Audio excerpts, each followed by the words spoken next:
Alright, we should be live. We are back. We are working on Loot the Pathfinder. So here he is in case you haven't seen him or if you need a reminder of how he works. So he is 2 green, blue, red for a 2/4 Beast Noble. He has double strike, vigilance, and haste. And 3 separate exhaust abilities, each costing one of his colors of mana. So the green ability adds 3 mana of one color. The blue ability draws 3 cards, and the red ability deals 3 damage to any target. So, Loot's entire thing is that he has a ton of value and a bit of removal slash burn attached to him. You can also use him to ramp into your other things. That will allow him to eventually use his abilities again.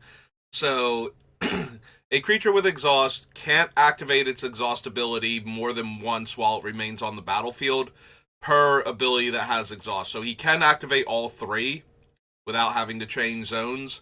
But if you want to activate any of his abilities a second time, you have to flicker him, bounce him, have him die and come back, something. So some way for him to change zones and come back, and then he'll be treated as a new object, and you can activate his exhaust abilities again.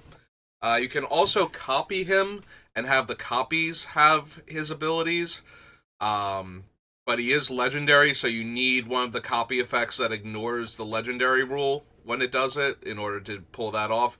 Or you need to keep the copy and lose the original, which not thrilled about that one with how the deck is built thus far. So we have 145 spells selected for Loot. Obviously, that's more than the deck can hold, so we have to get him down to about 60 spells and 40 lands. He does ramp with lands, as opposed to focusing primarily on artifact-based ramping. So we do want to actually do the 60 spells, 40 lands. We don't want to be light on lands, because we need to be able to fetch a large number of them in order for him to function. So we're going to go through all of my setup up here, so that way we can focus on the cards selected. All the stuff I need for setting up videos and changing stream titles and everything, since whatever deck I'm active on right now is going to be the document I have open all the time. So we're going to go over all of the 145 spells selected and why they're on the list. And then next time we're going to start paring down the list until we get them down to the 60 spells, however many attempts that takes. I usually like to do about 1 hour videos, but this one's going to go over just because of the sheer number of cards. So, counterspell, your basic magic interactive spell for blue. Soul Ring, because you can't ban Soul Ring, even if you ban all of the other incredible fast mana. It's too iconic to the format.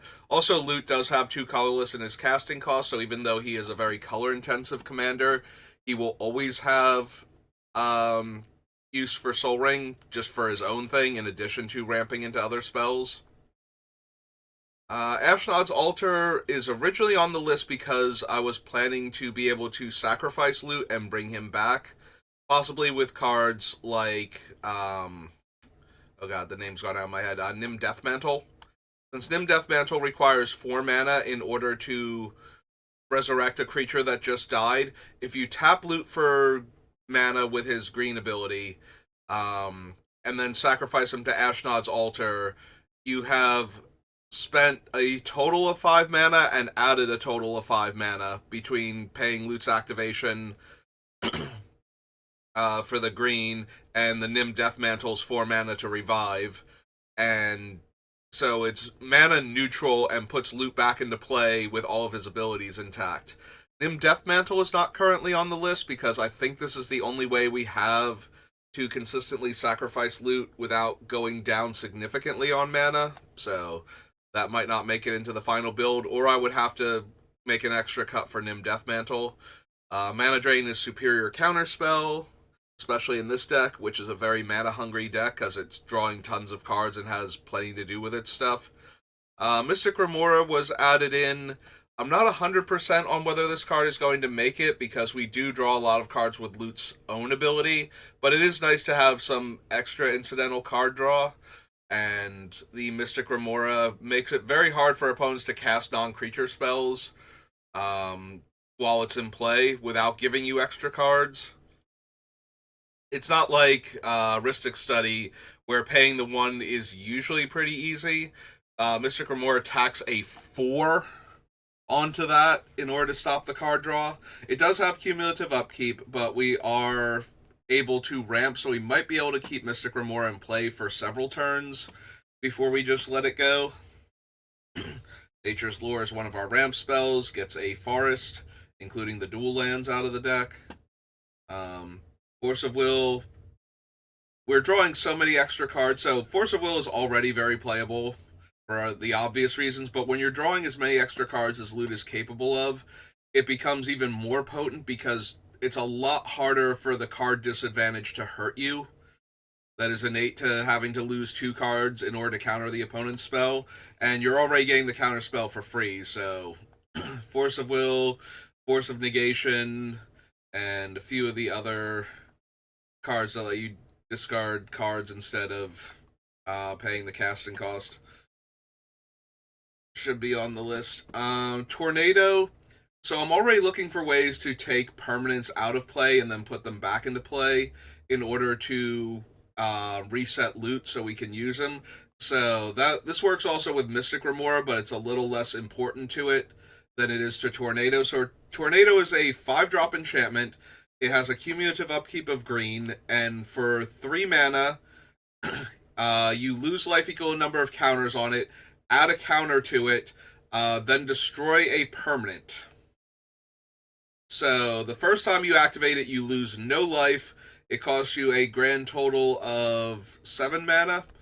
4, 5, 6, oh no, 8 mana. And you destroy target permanent. Then after that, you can pay another 3, like green and 2, and 3 life to destroy another permanent, as long as you have the mana available. So this one can destroy a lot of problematic permanents, and you can also reset its cumulative upkeep with some of the cards in the deck. We're also in the colors that only have a couple of really good interactive pieces that can target anything without having to dip into colorless sources that are usually pretty expensive. Things like Karn and Ugin and whatnot. Mystical Tutor and Worldly Tutor are on the list. We're drawing tons of cards. So, very similar to Force of Will in that they're already playable to begin with, and the only drawback to them is the innate card disadvantage, which we're now negating through the sheer volume of cards we can draw. Rampant Growth, same reason as Nature's Lure. Burgeoning, so... Oh, I skipped over Scroll Rack. Sorry, Scroll Rack. Scroll Rack, because we're seeing so many cards, means that we can put a ton of cards from our hand back on top in exchange for the top that many cards from our deck, and we're running the full suite of fetch lands. So we should always be able to shuffle away cards we don't need.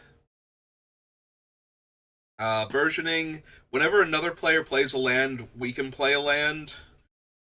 With the volume of cards that we're drawing, we should have lands in our hand in excess of what we can play if we don't have extra land drops.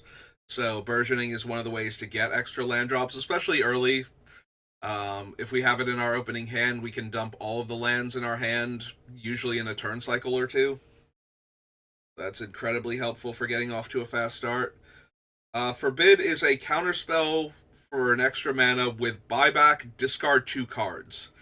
So, with all of the extra cards that we get to see, it should not be that hard to buy back Forbid on occasion. So, same principle as Force of Will, Force of Will, but not in that we're saving the mana cost, but in that we are going to retain access to the spell in exchange for the cards lost. What else to help ramp us? Abundance is in here because we're drawing so many cards and because loot is going to be innately somewhere between a high 3 and a mid 4 as far as the new bracket system goes. So we can expect to run into a lot of cards like Smothering Tithe index. So if we can avoid cards that punish us for drawing, that's extra helpful. Things like Narset also that would stop us from getting our extra draws can be negated by Abundance. So what Abundance does is, instead of drawing a card, you choose land or non-land and reveal the top cards of your deck until you reveal a card of that type and put it into your hand. So it completely bypasses the draw aspect of drawing the card while still getting the card into your hand.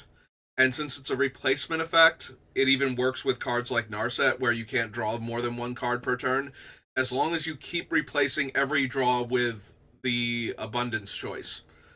So, since you haven't actually drawn a card, in air quotes, Narset never kicks in. So it does allow you to bypass cards like that.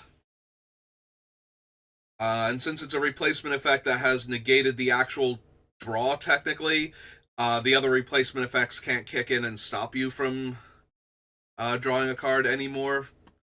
So it's very helpful in that regard. Carpet of Flowers, again, the power level of the deck means that we will probably be playing against at least a couple of blue players at the table, and so having access to additional mana, as long as their mana bases support a decent number of islands. Exploration to let us play extra lands, which normally I avoid, but again, all of the card draw means we should have extra lands in our hands past what we can normally play. Treachery is a free spell that steals the opponent's best creature. With all the cards that we're drawing, we're going to have a lot to do with our mana, and since we're not building a storm deck with loot, he needs spells that let him keep casting more spells to take advantage of all of the cards that he's drawing. So Treachery costing 5 mana, but essentially being free by untapping all of the lands used to cast it. Since we don't have many, if any, lands that produce more than 1 mana, lets us essentially cast an extra spell that turn for free. Mystic Snake, because we are able to blink loot with several of our cards, technically we're flickering him. He leaves play and immediately returns to the battlefield, as opposed to coming back during the end step. Cards like Mystic Snake go up in value as alternate targets for those effects, since they'll let us counter opponent's spells. Aggravated Assault has an activated ability that untaps loot, regardless of whether or not you plan to attack with him. So that can allow us for additional activations, but it also allows us to get in additional combat steps, and there are a few cards on the list that benefit from extra combat steps. There's all of our fetch lands. Seaborn Muse as a way to untap loot on the opponent's turn, and also regain access to all of our mana. After spending a ton of mana on the opponent, or on our turn, we can untap on the opponent's turn and have all of our mana to work with again. Yeah, loot draws a lot of cards, so anything that gives us a mana advantage is pretty useful. Long-term plans, because loot draws 3 cards, casting long-term plans while having loot's ancestral recall ability active means we get to draw the card immediately. So it functions like another worldly or mystical tutor, except that it can get any card in our deck, so it's a lot closer to demonic while loot's active. Fabricate lets us tutor any artifact. Oblivion Stone when we need a reset.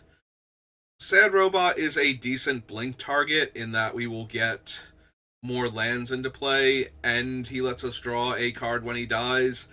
So he's not amazing, but he might still be good enough for the deck. It's been a while since Sad Robot has made it all the way through, though, so I'm not optimistic, but it does have the potential to make it through. Eternal Witness to get back any of the really cool spells we've already used, and we can blink her potentially. Azusa Lost But Seeking to get more land drops. Kodama's Reach to ramp. We have a Minimo here. Usually I don't go over the non-basics because they're just here for fixing our mana. But Minimo is in here because it allows us to untap loot. So, Sakura Tribe Elder to ramp. Sensei's Top. We're seeing a lot of cards, so we'll usually burn through the cards that Sensei's Top lets us look at. But if we have the extra mana in between our various draws, being able to see what's coming up Also, if Loot's not currently active with his card draw ability, being able to top swap for the thing that we tutored for, if it's that important, is also a thing. So just having a little extra card draw. Patron of the Orochi. So once per turn, you can tap this thing to untap all of your forests and green creatures. We have a very large number of dual lands, and the one tri land that we can actually run that counts as a forest. Um, Plus, all of our green creatures, including Loot, having useful abilities. So the Patron might not make it all the way through, but it is another way to get a decent amount of mana advantage by untapping a bunch of our lands, and it untaps Loot to use them again, and it does other stuff. So, Farseek for ramp. I do have the Karu lands on the list for right now. The like Rule Turf and Boiler Works and Growth Chamber. So we'll have to see if they make it all the way through. But with the extra land drops, the bouncing a land should not be an issue. We have multiple Niv Mizzets on the list. They all deal damage when I draw cards, and since that's my primary thing in this deck, they all got to make it in. We don't have the one though that draws cards when I deal damage. That makes all of the other ones go infinite, because I don't think we need that right now. We'll have to see how the deck looks by the time we get towards the end. Tidespout Tyrant, one of the few very expensive creatures in the deck, but every time I cast a spell, I can bounce a permanent, which allows us to obliterate opponents' board positions, or even their mana bases at times, because it is capable of bouncing lands. Like I said, Loot's either high tier 3 or tier 4, so I forget if you don't get mass land destruction until tier 4 or mass mana denial, but it's still well within the rest of the parameters of the deck to have access to that. So, Yavimaya Dryad is another creature that can get a forest into play, so it can tutor up our non-basic forests. Technically, it can give the forest to the opponent to take advantage of Forest Walk, but I don't see that ever happening with what the deck is trying to do. Rings of Bright Earth to copy Loot's activated abilities for an additional 2 mana. Scapeshift, we have a ton of landfall cards in our deck, so being able to sack all of our lands and put fresh lands into play and trigger all of the landfall abilities is potentially very strong. Woodfall Primus, just as a catch-all removal spell for non-creature permanents. Alright, so Crackleburr is a bit weird. So it has 2 activated abilities. The first one is 2 hybrid blue-red, tap it and 2 other red creatures to deal 3 damage.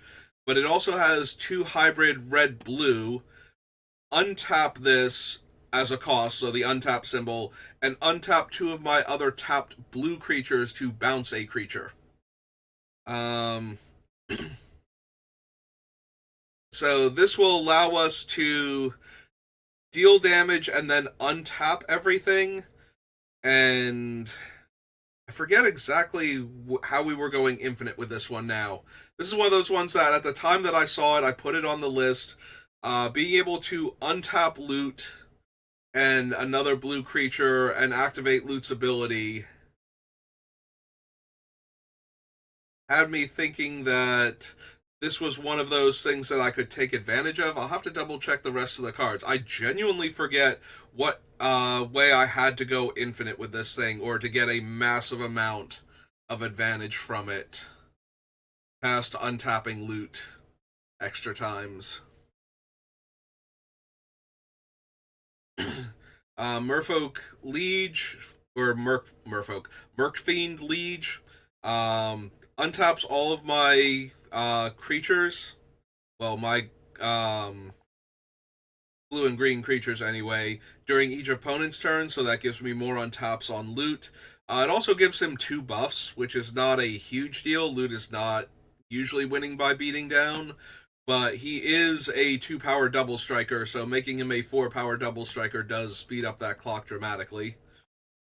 Reliquary Tower, we have a ton of Reliquary Tower effects, but it doesn't hurt to have one on a land also. Lotus Cobra to make mana each time we have a land come in. Oracle Moldiah for extra land drops. And sometimes to get lands off the top of our deck. Avenger is one of the other expensive creatures on the list. Gives us a ton of bodies, and as I said, we do put a lot of lands into play, so those bodies will be very relevant in size. Basilisk Collar is kind of whatever. Like, Loot's a double striker, so giving him Death Touch and Lifelink lets him push through for damage more consistently. Sword of Feast and Famine. So Loot is a double striker. This does give us access to all of our mana again. And we do have a couple of cards on this. We have at least Leyline of Anticipation, if not any of the other ones, which would give our spells flash.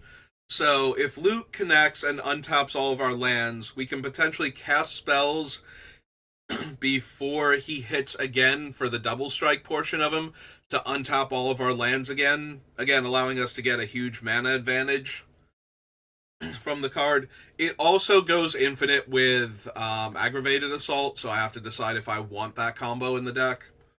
Like I said, he's tier 4, but he's probably like mid-tier 4, so I don't know that he needs another infinite combo in him in order to make the deck good enough. Like, it might just be fun to play with without all of that.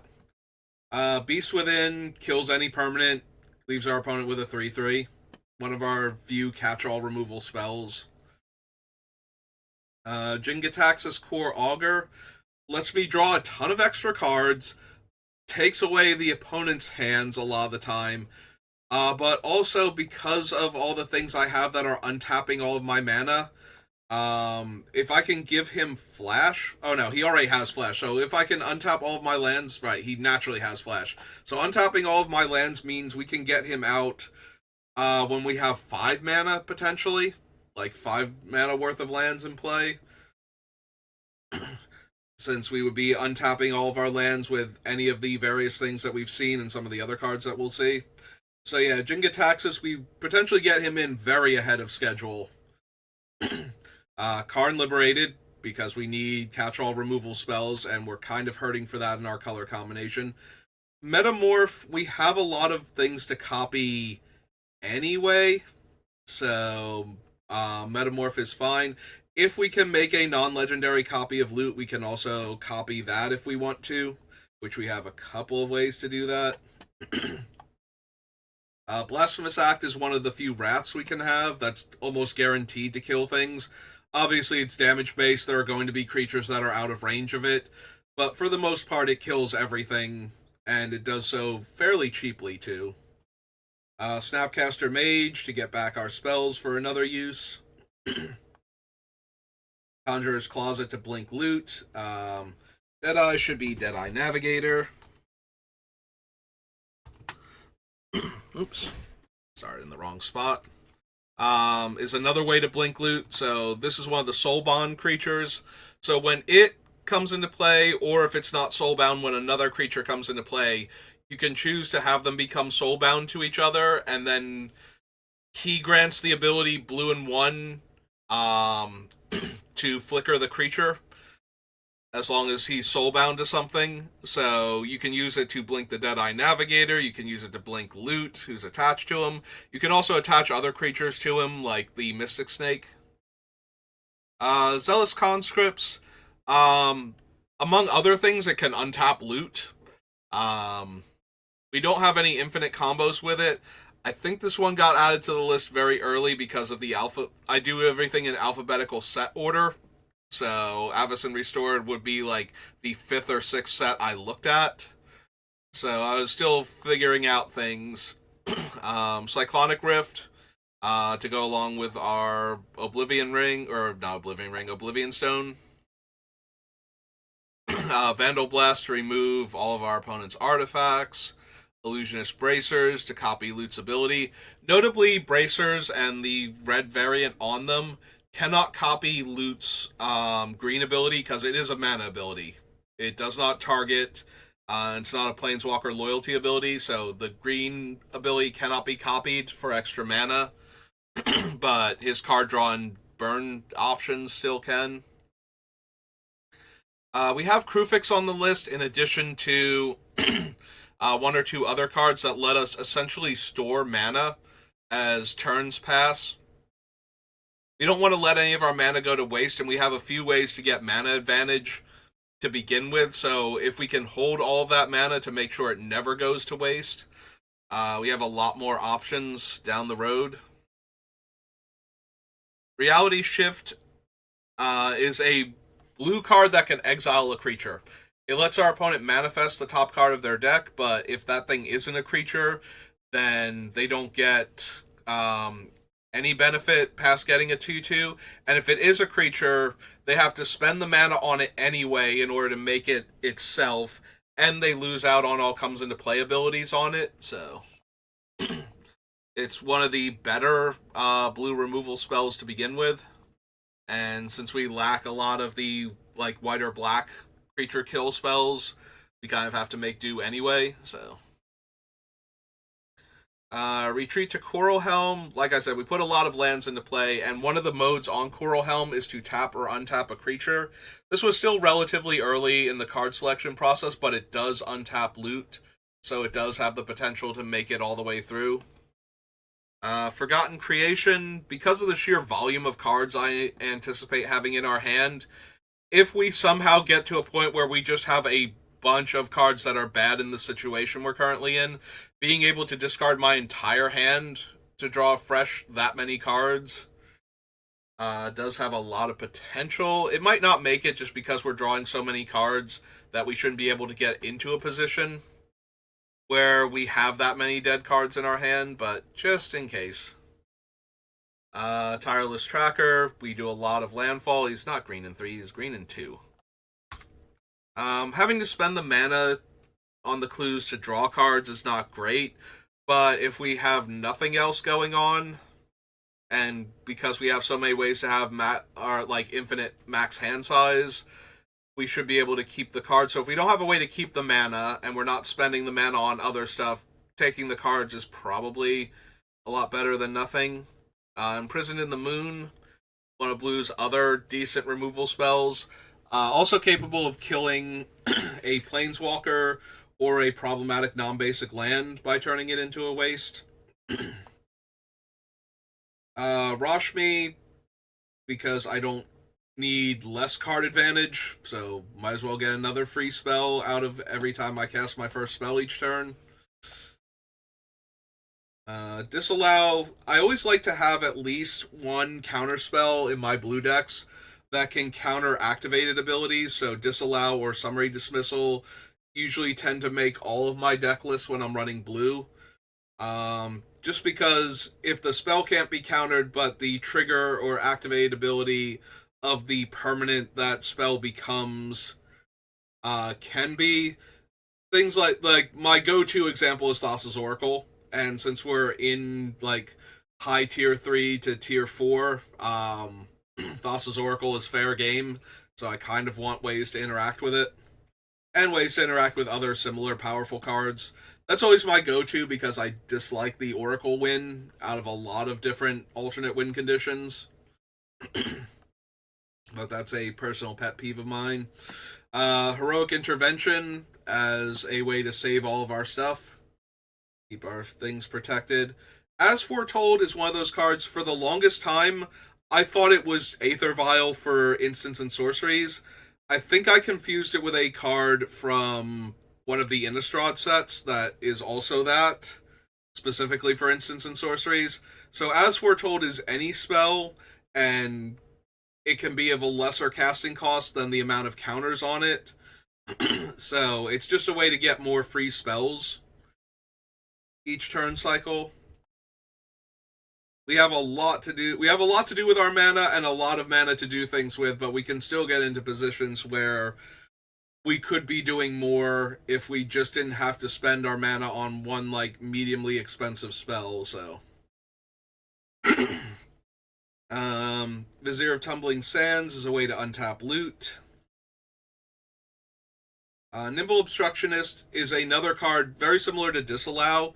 When you cycle it, you can counter an activated or triggered ability. This one is particularly good against combo decks that try to use things like I want to say Conqueror's Flail, but I have to check the wording on Conqueror's Flail because some of them also stop you from activating abilities. And depending on how they're worded, will determine whether or not Nimble Obstructionist can still be used. So some of them will say activate abilities. If it says like you can't activate abilities of creatures, Nimble Obstructionist is fine. It actually has to say creature cards because Nimble Obstructionist is not in play, so it's not a creature, it's a creature card, and that's a very narrow distinction, but it's one that Magic actually makes with its wording. But Nimble Obstructionist is one of those things that can stop wins with cards like Thassa's Oracle when an opponent has cards that stop you from casting spells on their turn. So that way they think they can go off safely. So if you can counter an activated or triggered ability of an infinite combo, while they think that they're safe, it just gives you another way to not lose the game. So if we can keep this one all the way through, I would like that, but it's not essential since it's not part of our game plan. Ramunap Excavator to play additional lands from the graveyard. We did not have Crucible on the list, and I might want to add Crucible over Ramunap if we get that far. But I also might just want to add Crucible back in if I think that's going to be the issue, where I want the cards that let me play the lands from the graveyard. Locust God is a creature that benefits us from when we draw a card, we get a 1/1 insect with flying, and he can pay mana to draw and discard. But mostly it's that I get a 1/1 flyer every time I draw a card, so Locust God, we should be able to get tons of 1/1s out of him. The Immortal Sun is on the list despite the number of Planeswalkers we have. We only have a few, though, so it's possible the Immortal Sun makes it in. So there is a thing that I like to think about when I'm putting in cards that grant you a discount on the mana on your spells, and that is how many spells are you going to cast per turn cycle of the quality that the card discounts. And a lot of times I avoid cards like the medallions from Tempest because I'm not casting enough spells in a turn cycle for them to be good. So if you play a medallion and you cast a single spell of that medallion's color in a turn cycle, the medallion has essentially become a mana rock. It made a mana. It made exactly 1 mana for you by discounting your spell. Like, if you had spent the same amount of mana casting Arcane Signet, and then next turn tapped Arcane Signet for the mana, you would have gotten the exact same benefit. If you cast 2 spells of those colors within a single turn cycle, then you got 2 mana back. So now you've gotten a Soul Ring, basically, worth of mana. But you have to keep casting spells of those colors in order to get that benefit. It does not help you with activated abilities if you're not casting spells. It doesn't help you with spells of the other colors. So I usually want to be casting more than 1 spell of the quality per turn in order for, or per turn cycle, in order for the card to provide more than 1 mana per turn cycle. Because at that point, it's like, well, would I play a card that tapped for 1 mana and very rarely tapped for 2 mana in this situation? It's like, and would I rather have other cards that tap for mana to pay for other things? So the Immortal Sun's 1 mana discount, because I am planning on playing a large number of cheap spells of various colors, is actually likely to be a Soul Ring or better. So it's giving us an extra card draw. It shuts off our opponent's Planeswalkers at the cost of like 2 or 3 of ours not working.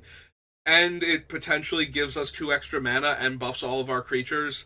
So I think the Immortal Sun has a decent chance of making it all the way through. But that is the mentality that I take when trying to determine if cards that reduce casting costs of my spells like reduce the amount of mana I have to pay for the casting cost of my spells, are actually worth running, is to figure out how many spells of the quality that it reduces the casting cost on am I likely to play in a turn cycle. The more spells I am likely to play, the more interested in a card like this, as opposed to just having a mana rock that ramps me. Helm of the Host, because making non-legendary copies of loot is amazing. Tadiova, along with the other one that we'll see later, letting me draw cards when I play lands. So I'm already interested in card draw, and I'm planning on making my land drops forever. Another Niv Mizzet that deals damage when I draw, and lets me draw cards when players cast instants and sorceries. Wilderness Reclamation, another way to get a huge mana advantage by untapping all of my lands end of turn. Commence the endgame. So I've tried to avoid big dumb creatures that don't do anything else, but since this one is essentially a draw 2 cards and flash big dumb creature, I think it has the potential to make it through. Karn Great Creator. So we're not ramping with artifacts, so I don't have to worry about opponents stealing our Karn somehow and turning him against us. I don't like to put Karn in decks where I'm planning to use artifact mana a lot, because that's risky. Unless I have an artifact I desperately need to be in the game that I can get back if it got exiled, I don't like to chance Karn getting stolen or cast from the top of my deck by somebody else's spell, things like that. But since I'm not using a ton of artifacts with activated abilities, Karn just seems like a great way to maintain my mana supremacy with all the land ramping I'm doing. Lazotep plating, very similar to Heroic Intervention. It doesn't grant Indestructible, but it does grant Hexproof, and it also gives it to me, and it makes a free 1/1 while it's at it, so as a secondary Heroic Intervention, it's actually pretty decent. Improbable Alliance, I do draw a lot of cards, so a card that gives me a free creature when I draw my second card each turn. Honestly, it might not make it, but it's cheap enough that I should be able to churn out a decent number of fairies. The Irencrag Pyromancer is a lot more likely to make the final cut than the other ones that are around it. Throwing around free lightning bolts has a lot more value. Being able to damage planeswalkers, hit my opponents when there are no good targets, and kill their utility creatures. Mad Router is in the same boat as Improbable Alliance. I'm just drawing a ton of cards, so I should be able to make the rats basically every turn. Oko, just way too powerful. Being able to take away the abilities of my opponent's problematic creatures and artifacts is just an incredibly strong thing to have on him. And to have it be reusable and to have Oko be just as hard to kill as he is. If you cannot reach out and kill Oko, it can be hard sometimes to force through the damage to actually kill this idiot, so. Thassa Deep Dwelling is another way to flicker loot. Ominous Seas rewards me for card draw. Once I've drawn 8 cards, I essentially get to make a Kraken, and I draw 8 cards a lot. 8 cards is basically 2 turn cycles with loot being blinked, because I'll get my 2 card draws and the 6 cards drawn from activating loot twice, so making an 8/8 is actually not that difficult. Bergie is on the list because we do cast a lot of spells, so the 1 mana rebate every time we cast a spell is really powerful, even if we're not actively storming off. We can definitely cast enough spells that it feels like we are, so. Correcting some of these things as I see them. You'll notice that we have the enemy color Snowlands, and the same is true for Dominaria United's enemy color Taplands, because a lot of these cycles of enemy colored lands that are fetchable are not complete. Where we have the ally color ones but not the enemy color ones. We have better options for the ally color ones, so we have to make do. Augmenter, Pugilist, and Echoing Equation. So the Pugilist is next to nothing. It's a 3/3 trample that eventually becomes an 8/8 trampler.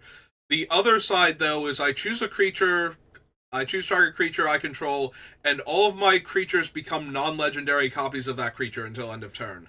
So 5 mana, and then we have to spend a bunch of mana activating all of our until end of turn loots. But seems potentially very strong, especially if I'm making all the extra tokens off of the other cards we saw before. Solve the equation for tutoring an instant or sorcery. Grazilix. So Grazilix has 2 functions in the deck. One of them is it lets me draw more cards. But the other one is that if loot connects, I can bounce loot, or not connects. If loot gets blocked, I can bounce him back to my hand. So that very highly discourages blocking loot, which means he's getting through for a lot more damage. Whereas opponents might be tempted to block him, especially if they weren't going to kill him, if they were just going to bounce off of him. You know, like throw a high toughness, low power creature in front of him so he doesn't die, but also doesn't get through for damage. Old Gnawbone. So Adventures in the Forgotten Realms is the first set that I look at, and I was already thinking about how to get more mana for the deck. Since this one gives me treasures equal to the amount of combat damage I deal to opponents each turn. So there's a lot of potential there. I don't know if Gnawbones itself is good enough, so we might pass on her.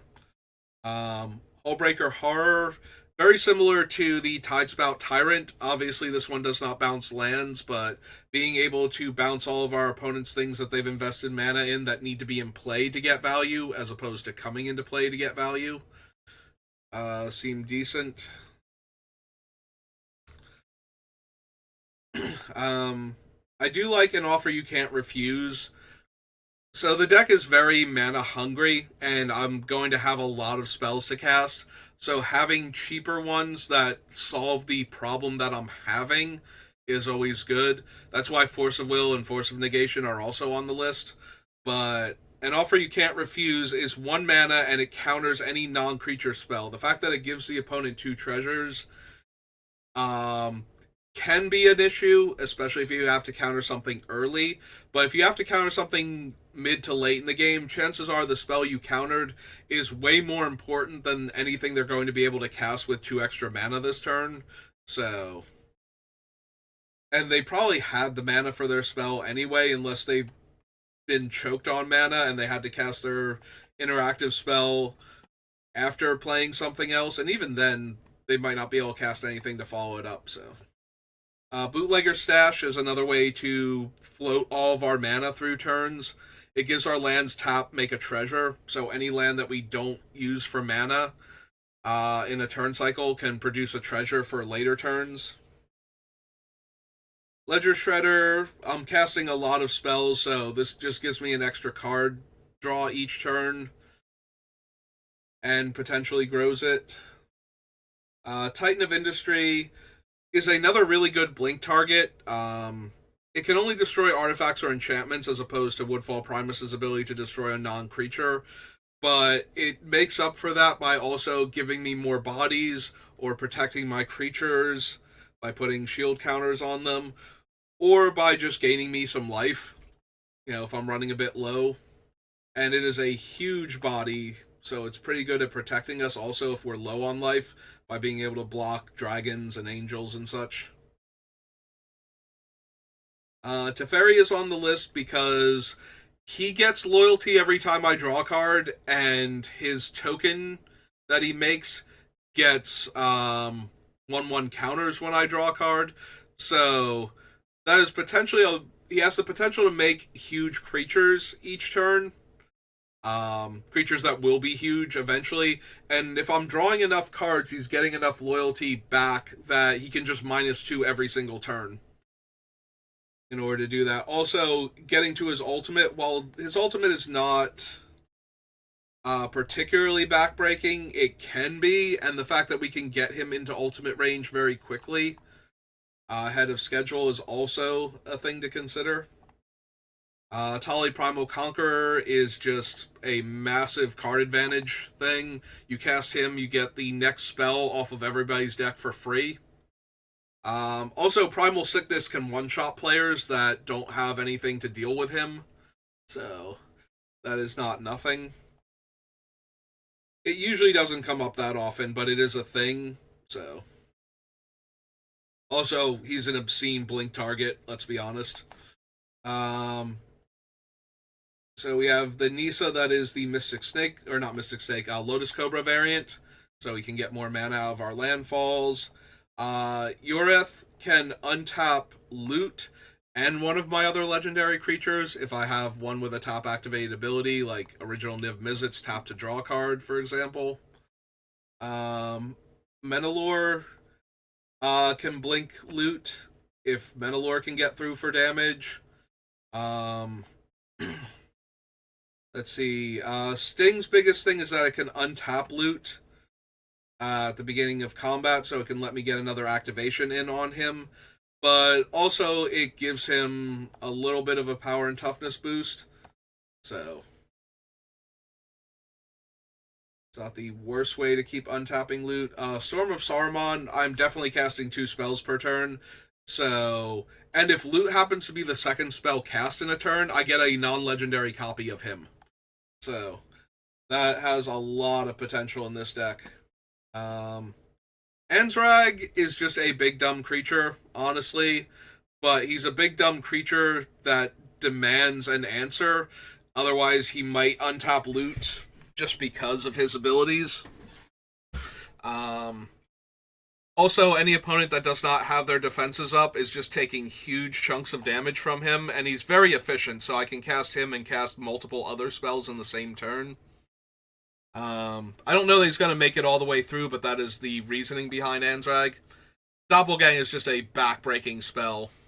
We ramp so hard with our lands that we should be able to cast Doppelgang for a huge amount and get a ton of value out of it if it resolves. We do draw a ton of cards, and while Loot blinking does mean that he wouldn't be able to keep the counters, putting a handful of counters on Loot makes him a combat monster. It's also a way to get the -1/-1 counter off of Woodfall Primus, so that way he can keep persisting. Bonnie Paul is a big creature, makes a big creature. She should be a 6/5, not a 6/4, and allows me to draw cards and play extra land when I attack, not necessarily with her. Geralf pays me back for casting multiple spells in a turn by creating an ever-growing zombie horde. So again, even though I'm not storming, cards that kind of play into Storm's area are still pretty potent.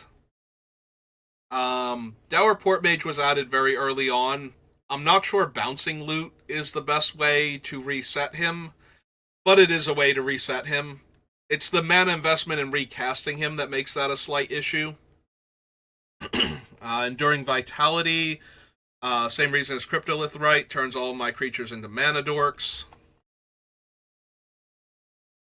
Another tutor, another ramp spell, another way to destroy a bunch of our opponent's problematic cards while being able to blink it.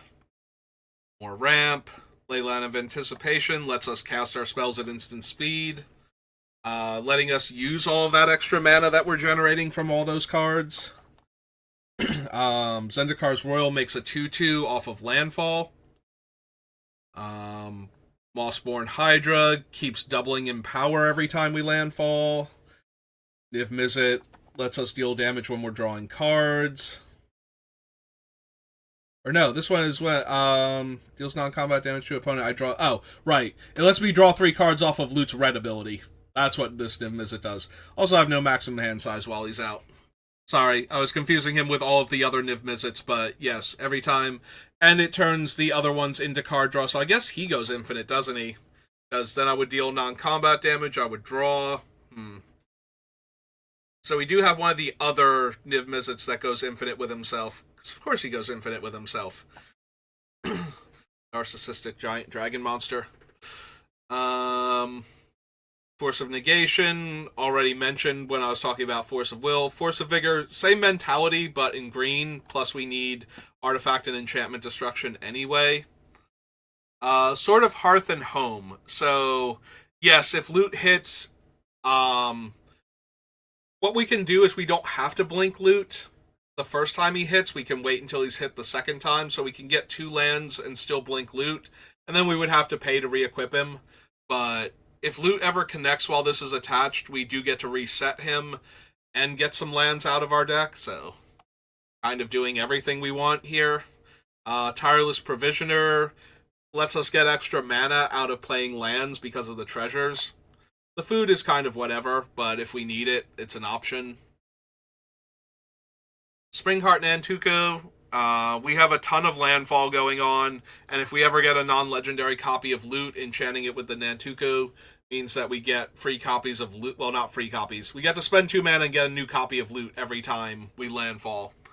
So, Tamio is very easy to flip, and her flip side, her minus lets us get back an instant or sorcery from our graveyard and gives us extra mana, but her -7 draws half of our deck and gives us no maximum hand size, and let's be honest, I just want to draw all of the cards forever and have no maximum hand size.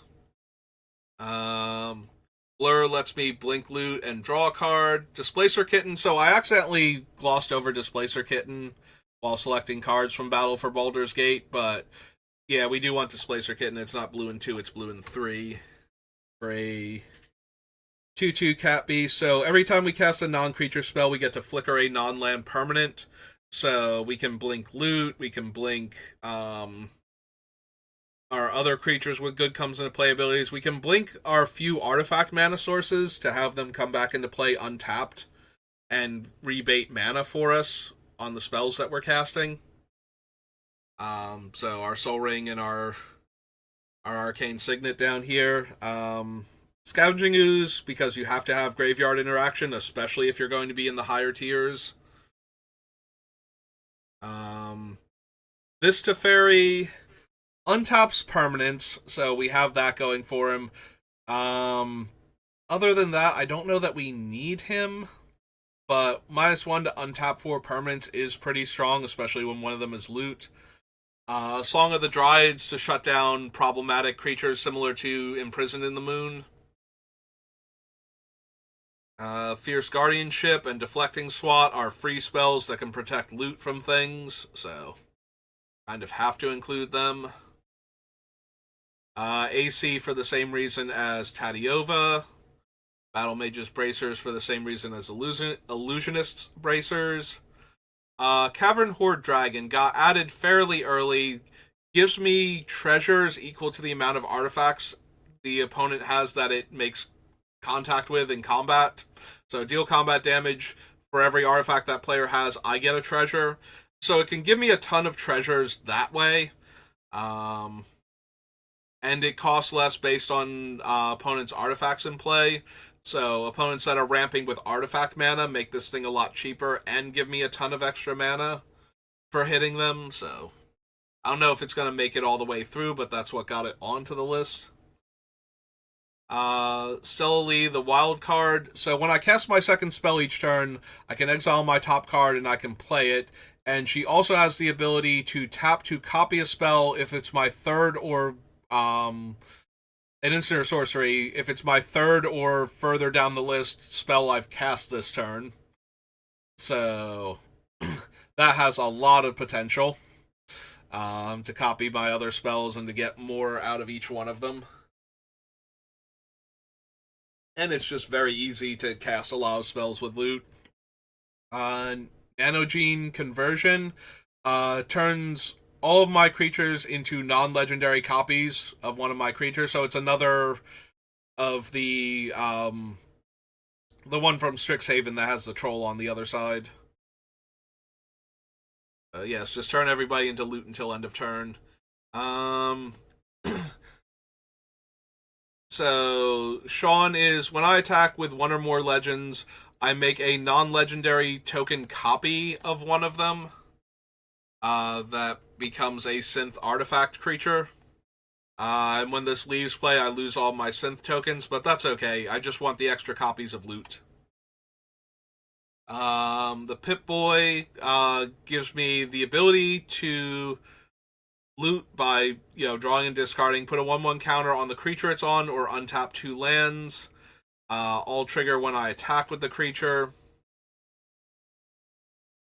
I don't know that we need it, but it does give me more card draw, makes loot stronger, or gives me more mana to work with, and all of those are things that I'm okay with. Alondra is when I draw my second card each turn, I get a 2/2. If I draw my 5th card in a turn, all of her and all of the tokens that she's making get +X based on the cards I have in hand. So suddenly turning the 2/2s into 10/10s seems pretty decent. Sultina lets me get a basic land into play tap, so she's a 3-mana 2/2 version of Wood Elves a lot of the time. Technically she's Farhaven Elf, because she gets a basic, not a forest, but close enough. And when she attacks, I can return a land to put a 1/1 counter on a creature. So if I have extra land drops, we can replay the land and get more landfall triggers and put a counter on loot or something if I want to. Ambassador, Blorbody, etc., etc. So there are stickers that are interesting with loot. There are also attractions that are interesting with loot. For the attractions, it is especially Hall of Mirrors, turning all of my other creatures into loot, because it does ignore the legendary rule. So both the Ambassador and Mirror are on the list if I want to run stickers and attractions. Also, it's amusing to think of Loot wanting to go to the carnival and play, because he is just a little kid. So I like having both of these in here. We'll have to see if they make it all the way through.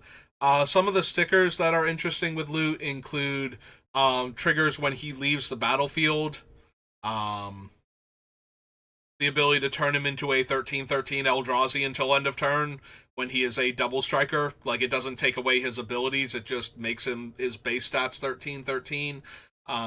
Adding the power and toughness stickers when he's, normally just a little guy, since the stickers do track to